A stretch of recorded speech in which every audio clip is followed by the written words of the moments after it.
Welcome back. You're live with Expresso. Is it science? Is it fiction? Maybe it's a little bit of both. I think a lot of superheroes that we know and love, certainly in the Marvel universe, are created using science fiction. But there is a little bit of science thrown into the mix. Grant Hines is here to reveal some of that mind-blowing science that could just be real. Could be. Maybe. No, it's not. Well, maybe. I don't know.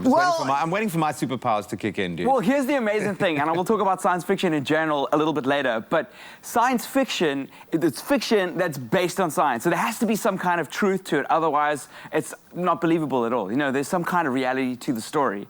And Marvel are really good at that. With the Avengers series, the new game that's coming out, will come up, you'll be able to play as a whole bunch of heroes. If you've watched any of the Infinity Stone films, all those things. Brilliant saga. And Gareth Woods is going to take us through that game in just a moment.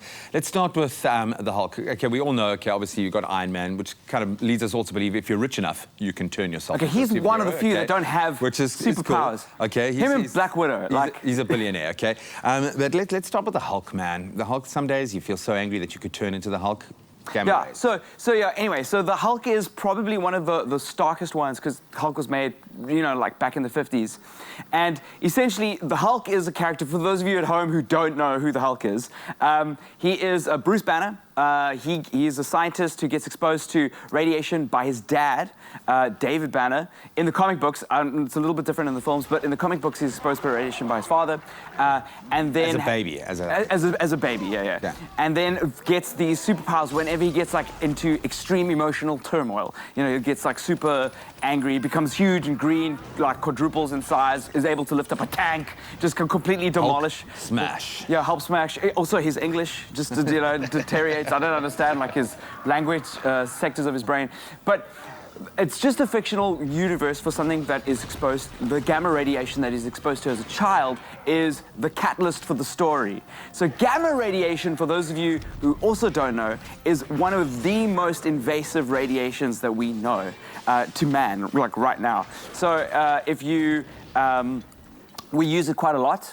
In everyday things, in mutation in agriculture, and you'll want to mutate agriculture for making sure that seeds last longer in different seasons. Giant strawberries. For strawberries, we use a lot of genetic modification in food, and it's actually a good thing. I know there's a lot of debate about it, but carrots used to be completely white. Now we have orange carrots. Everyone would think that's a genetic modification that's happened. The over Dutch the years. did that. So genetic modification isn't such a bad thing, but we haven't done anything to human beings using gamma radiation, and that's what the fiction part of the Marvel series is, especially with the Hulk character. So, what does that look like? What does that be? What do we become? And because it's rooted in some kind of truth, it makes the story a little bit more believable than it was before. Or maybe, let's put it to you this way: traveling out into space, do we need legs, for instance, if we're going to be drifting for 200 years, traveling through the vacuum of space? Maybe 4 arms would be better. Do you think that we would even eyesight?